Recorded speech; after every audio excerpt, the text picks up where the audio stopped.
In April 1954, the world watched a drama unfold on an airport tarmac in Sydney, Australia. A small Soviet woman in a plain coat, flanked by two stern escorts, walked toward a waiting airplane as protesters shouted, police struggled to hold back the crowd, and photographers snapped images that would circle the globe. To many observers, it looked like a kidnapping in broad daylight, a Soviet abduction on the soil of a Western democracy. Her name was Evdokia Petrova. What almost nobody knew at that moment was that her husband, Vladimir Petrov, a lieutenant colonel in Soviet intelligence, had already slipped into the hands of Australian security services, carrying with him secrets from inside Stalin's security machine. Together, their choices would ignite a diplomatic crisis, shake Australian politics, and send a powerful message across the Cold War world about where Soviet officers went when they wanted a future. The story of Vladimir and Evdokia Petrov begins in the Soviet Union of the 1920s and 1930s, a country defined by revolution, civil war, famine, and the rise of Stalin. Vladimir Mikhailovich Petrov was born in 1907 in a Russia still reeling from the upheavals of World War I and the Bolshevik Revolution. As he came of age, the new Soviet state was consolidating power, building its secret police, and tightening its grip on every aspect of life. For ambitious young men, the security organs, first the Cheka, then the GPU, OGPU, NKVD, offered a path to influence, stability, and status. Petrov entered that world in the 1920s, joining the security services that would soon become Stalin's most feared instrument. Evdokia Alexeyevna, born in 1914, grew up in a countryside ravaged by civil war and the terror of forced collectivization. As a girl, she saw famine and political repression up close. Yet, like many in her generation, she also saw the Soviet state as a path out of chaos. She joined Soviet youth organizations, studied foreign languages, and proved herself intelligent and disciplined. In 1933, she was recruited into the OGPU, the predecessor to the NKVD. She trained as a cipher and communications specialist, learning how to encode and decode secret messages, how to work with complex cipher systems, and how to operate in a world where every piece of paper and every word might be part of an operation. By the late 1930s and early 1940s, both Vladimir and Evdokia were firmly embedded in the Soviet security apparatus. They survived the Great Terror, a period when thousands of their colleagues were arrested and shot. They lived through the Second World War, when Soviet intelligence played a crucial role in counterintelligence, partisan operations, and the protection of the regime. They watched as whole populations were deported, as political enemies were liquidated, and as the Soviet state perfected the machinery of fear. And through it all, they advanced. He in counterintelligence and residency work, she in cryptography and communications. By the time the Cold War began in the late 1940s, Vladimir and Evdokia were experienced officers. They had spent nearly 2 decades inside the Soviet intel world. They had seen exactly how the system treated people it viewed as suspects or traitors. They also knew something else. In Soviet logic, foreign postings were both a privilege and a trap. Being sent abroad meant you were trusted. It also meant that any hint of disloyalty could bring you back to Moscow in chains. In 1951, the couple received a new assignment, Australia. Vladimir was sent to Canberra as third secretary of the Soviet embassy, a diplomatic title that masked his real role. He was the resident intelligence chief in Australia. His job was to act as the KGB's point man in the country, decode instructions from Moscow, and build a network of agents who could provide political, military, and scientific information. Officially, he handled cultural and consular matters. In reality, he ran espionage operations under diplomatic cover. Evdokia joined him in Canberra as a cipher clerk, working inside the embassy's code office. She was responsible for encoding and decoding secret messages from and to Moscow, using Soviet ciphers that Western analysts were still struggling to understand. Her work connected her directly to the nerve center of Soviet intelligence communications, even from a distant posting like Australia. Together, the Petrovs formed a dangerous combination, a field operative with local control and a technical specialist with direct access to encrypted channels. Their life in Canberra looked, from the outside, like that of any middle-level diplomatic couple. They attended receptions, they met with other diplomats, they shopped, cooked, and tried to build a small, closed social life in a country that was geographically far from Moscow and culturally alien. Inside the embassy walls, however, their world was still that of Stalin's system: rigid hierarchy, constant suspicion, and the knowledge that any word could be reported back to Moscow. The Soviet embassy compound was as much a surveillance bubble as any building in Moscow. By the early 1950s, the internal politics of the Soviet Union began to shift dramatically.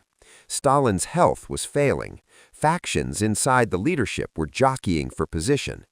In March 1953, Stalin died. For a brief moment, it seemed like the Soviet system might soften.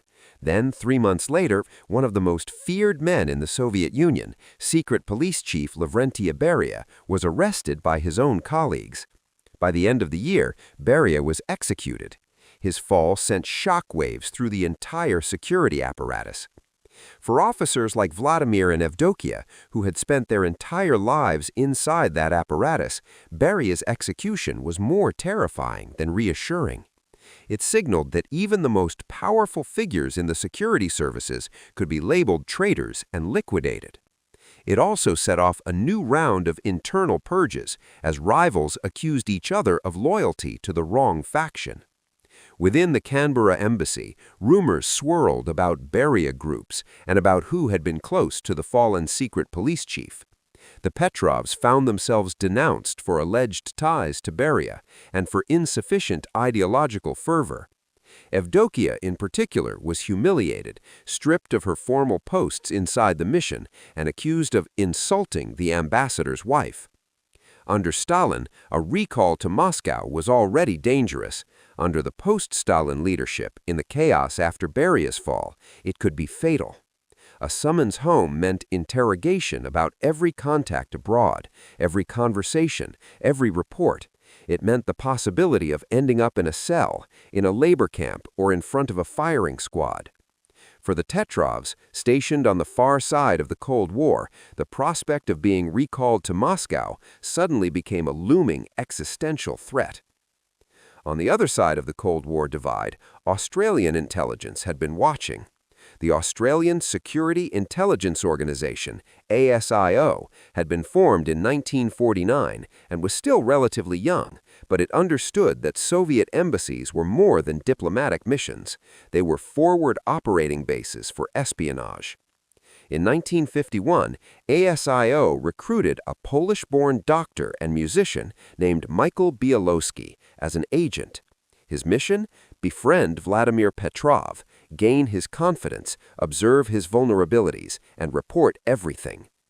Over the next few years, Bielowski and Petrov developed an eccentric friendship. They met for meals, went to concerts, drank heavily, and talked about life in Australia versus life in the Soviet Union. Petrov got a taste of Western nightlife, jazz, clubs, relative openness. He saw that people spoke more freely, that newspapers criticized the government, that ordinary citizens weren't afraid of a midnight knock on the door from secret police. Bielowski, guided by ASIO, encouraged these comparisons and gently probed Petrov's doubts. By 1953 and early 1954, Petrov's position was more precarious than ever. He felt the pressure from Moscow. He saw his wife being humiliated in the embassy. He heard about colleagues recalled and never heard from again. He knew what the Soviet system did to people suspected of disloyalty. And through his relationship with Bielowski, he had a window into a different kind of world. Imperfect, noisy, sometimes chaotic, but not ruled by terror. On 21 February 1954, ASIO made its move. At Bialogowski's Sydney flat, ASIO Deputy Director Ron Richards met with Petrov. The pitch was direct but carefully calibrated. Richards offered him political asylum in Australia, a new identity, and protection, not just for himself, but potentially for his wife, if he would defect and bring with him documentation proving Soviet espionage activities. In that room, Petrov weighed two futures: a recall to Moscow, where he might be interrogated, broken, and discarded, or a leap into the unknown in a Western democracy that his training had always taught him to see as an enemy. He chose the West, but at first he chose it alone. Petrov did not immediately tell Evdokia about his decision. He knew that if she refused, she could expose the plot. He also knew that if he shared his thoughts too early, he might endanger them both. It was a brutal calculation. For weeks, he quietly prepared to abandon his wife to the mercy of the Soviet state. Under ASIO's codename Operation Cabin 12, Petrov began collecting what he could from embassy files, coded messages, reports, and internal correspondence that showed Soviet priorities and operations in Australia. He passed them clandestinely to ASIO. These would become known as the Petrov Papers. They were not a treasure trove of high-level nuclear secrets, but they did reveal Soviet efforts to cultivate sources in government, monitor refugee communities, and report on Australian politics. They were proof that even in a far-off, peaceful country like Australia, the Soviet intelligence machine was at work. On 21 February 1954, 6 weeks after his decision, Vladimir Petrov disappeared.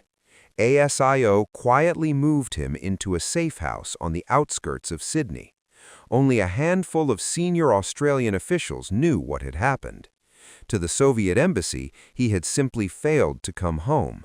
For a few crucial days, Australian authorities tried to keep his defection secret while they debriefed him and prepared for the political storm that was sure to follow.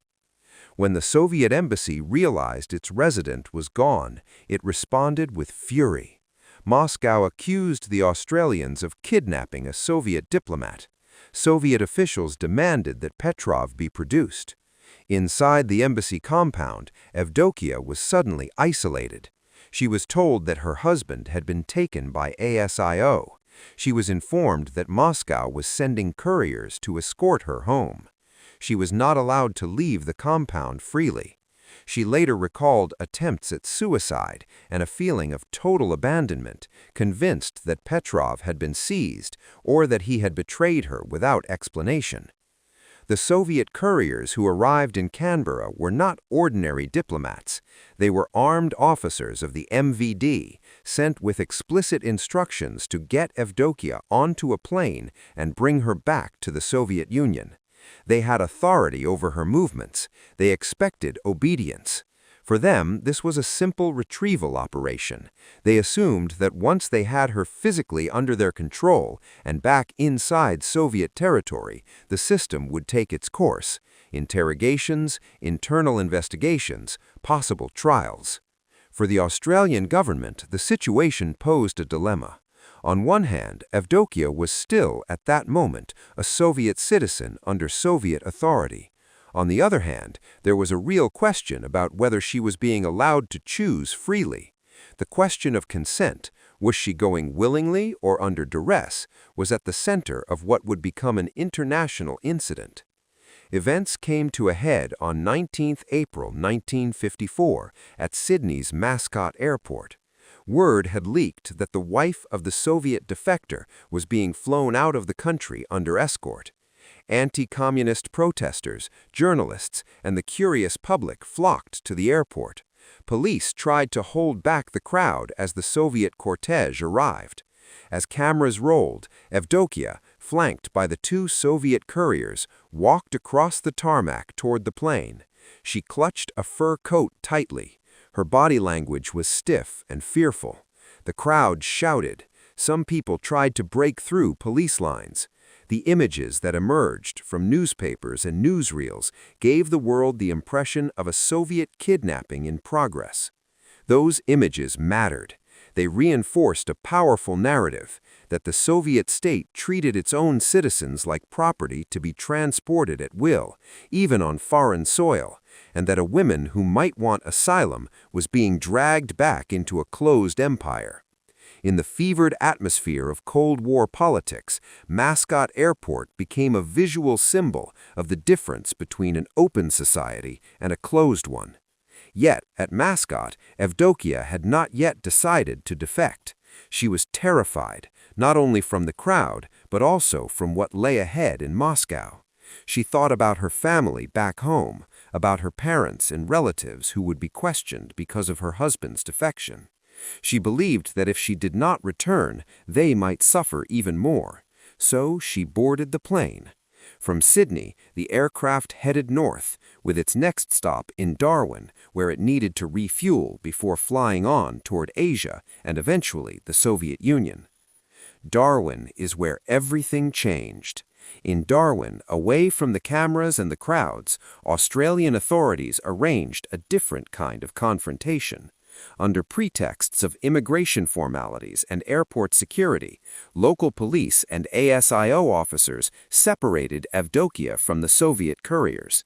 For the first time since her husband's disappearance, she was alone with Western officials who could speak openly to her. In that quiet room in Darwin, Australian officers told her the truth. Vladimir had not been kidnapped. He had defected voluntarily. He had asked for political asylum. He was alive and under protection, and she did not have to return to the Soviet Union. She could ask for asylum as well. She could stay in Australia. She could choose. It was a moment of enormous populational pressure.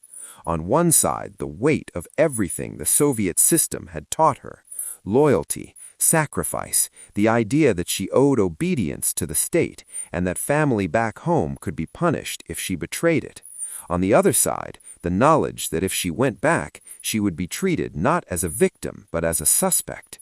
She would be interrogated about her husband's defection. She could be imprisoned or executed. And now she knew that there was another path, following her husband into an unknown life in a strange country, but one that offered something the Soviet Union never could: the possibility of a future not dictated by a distant, unaccountable government. After hours of discussion, and after being given the chance to speak with Vladimir by telephone, she chose. She asked for asylum. She told the Australian authorities she did not want to go back. In that moment, the Petrov affair became more than one man's defection.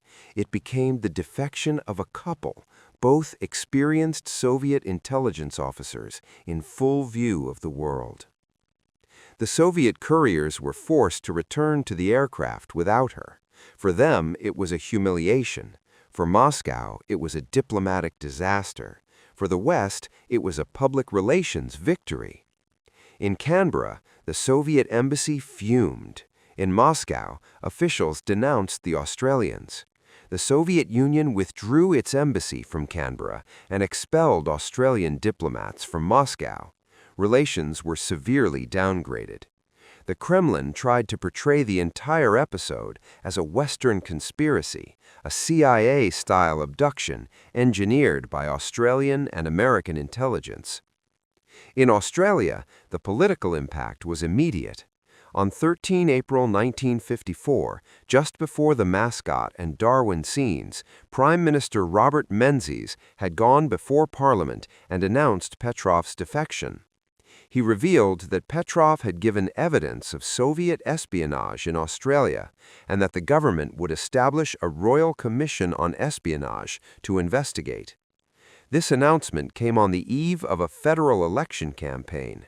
Suddenly, espionage, treason, and communist infiltration were at the center of national politics.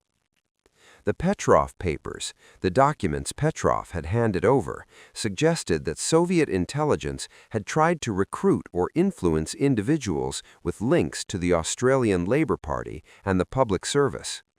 Although the legal evidence was often ambiguous and not all the alleged contacts were proven to be spies, the political damage was severe. The conservative government painted the Labor Party as soft on communism or even compromised. Labor leader H.V. Evett fought back, accusing ASIO and the government of manipulating the defection for political gain and even hinting that the documents were forged or misrepresented. The Royal Commission on Espionage, established in May 1954, sat for months. It heard from more than 100 witnesses. It examined hundreds of exhibits. The hearings were reported in detail in the press, mixing serious legal inquiry with sensational accusations. The commissioners ultimately concluded that the Petrov papers were genuine and that the Petrovs were credible witnesses, though they stopped short of recommending criminal prosecutions. Still, the public perception was that real Soviet espionage activity had occurred on Australian soil. For the Labor Party, the fallout was long-term. Internal conflicts within the party, already simmering over attitudes to communism and the role of trade unions, intensified. In 1955, a major split occurred, producing the anti-communist Democratic Labor Party. This splinter party would preferentially direct preferences away from labor in future elections, helping keep conservative governments in power for a generation. The Petrov affair had not only exposed Soviet operations, it had reshaped the trajectory of Australian domestic politics. For Vladimir and Evdokia, the price of defection was both freedom and exile. After Darwin, they were reunited under ASIO protection. With help from the Australian government, they were given new identities, relocated to quiet suburbs, and told to keep a low profile. For decades, their faces and names were hidden from the public. They lived modestly, always aware that the KGB might still consider them targets. They had walked out of one system of surveillance into another, but the nature of the surveillance was different. In Australia, the security services watched them not as potential traitors, but as assets to be protected. Psychologically, the transition was not easy. The marriage had been strained even before the defection, and the trauma of the Mascot and Darwin episodes deepened those fractures. Reports from ASIO officers who guarded them described nights of intense emotional distress, particularly for Evdokia. She wrestled with guilt over her parents and relatives in the Soviet Union. She worried constantly about whether her family would suffer because of her decision. She struggled to adapt to a society where she did not speak the language fluently and where the culture was radically different from the one she had known all her life. Vladimir, for his part, felt the tension of being both valuable and expendable. To the Soviet Union, he was a traitor with a death sentence hanging over his name. To Australian intelligence and to Western services more broadly, he was a useful source, but a source whose value would inevitably decline as time passed and Soviet procedures changed. He drank heavily at times. He grappled with the loneliness that comes from living in a place where almost no one knows who you really are or what you have done. Yet, despite the personal hardships, the information the Petrovs provided had enduring value. Their testimony gave Western analysts a clearer understanding of how Soviet residencies operated in secondary theaters like Australia. It showed that the KGB did not focus only on Washington, London, or Bonn. It tried to cultivate influence and gather information in every Western capital, no matter how far from Moscow. Their documents illustrated the kind of information the Soviet Union sought: political dynamics, internal party debates, attitudes toward alliances, and the personal weaknesses of officials. Just as important, the Petrov affair delivered a powerful message about the Soviet system's fragility. When officers with nearly 20 years in Soviet intelligence chose to defect to a small, distant Western democracy, it showed that loyalty inside the Soviet elite was not absolute. It showed that even those who had been deeply involved in the apparatus of control could lose faith and look for a way out. For the United States and its allies, this was encouraging. It suggested that the Soviet Union could be penetrated not just through technology and code breaking, but through human dissatisfaction and moral exhaustion. From an American perspective, the Petrov story is part of a larger pattern that runs throughout the Cold War. Again and again, when Soviet officers reached a breaking point, whether in Ottawa, London, Vienna, or Canberra, they fled to the West. They turned themselves over to Western democracies that they had been trained to see as enemies. Why? Because in the end, those societies offered something the Soviet Union never could: transparency, rule of law, technological progress that actually improved ordinary lives, and the chance for their children to grow up without fear. While Moscow devoted enormous resources to maintaining an iron grip on its own citizens and spying on everyone else, the United States and its allies invested in something very different. They built universities that fostered open research, companies that turned ideas into real products, and alliances that pooled technological and military capacity. When the allegations in the Petrov papers were being debated in the mid-1950s, America was already pushing into the jet age, pioneering early computers and laying the groundwork for the space race. The same decade that saw the Petrovs defect from a cramped Soviet residency in Canberra also saw American engineers preparing technologies that would carry men to the moon. The contrast matters. For all its secrecy and discipline, the Soviet system struggled to keep up with the West's innovation engine. The KGB could kidnap or intimidate its own officers. It could try to drag a cipher clerk back onto a plane.